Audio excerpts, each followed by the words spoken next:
বন্ধুরা, তোমাদেরকে আবার একটা মিনি ব্লগে স্বাগত জানাই। তো এখন আমাদের বাড়িতে না নতুন নতুন রকমের সব শাকসবজি নিয়ে আসা হচ্ছে। এই যেমন আজকে নিয়ে আসা হয়েছে এই বেগুনি বাঁধাকপি। তো এটাকে এখন ধুয়ে ভেজে আমরা ভেজেছিলাম। তো ভাজার পর দেখো কেমন দেখতে হয়েছে, একদম সেই উজালার মতো কালারটা এসেছে। যদিও বা এটা ভাতের সঙ্গে মিক্স হয়ে যাচ্ছিল না, বাট দেখতে কেমন যেন হয়েছিল, কারণ খেতে ঠিকঠাকই ছিল।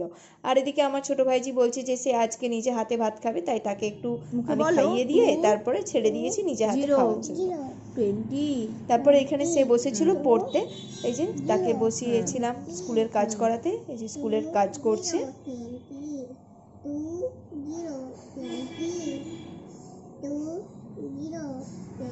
আর এইদিকে আমাদের দুষ্টু পাখি, এই দেখো আবার ঠিক খাঁচা খুলে বেরিয়ে বসে আছে।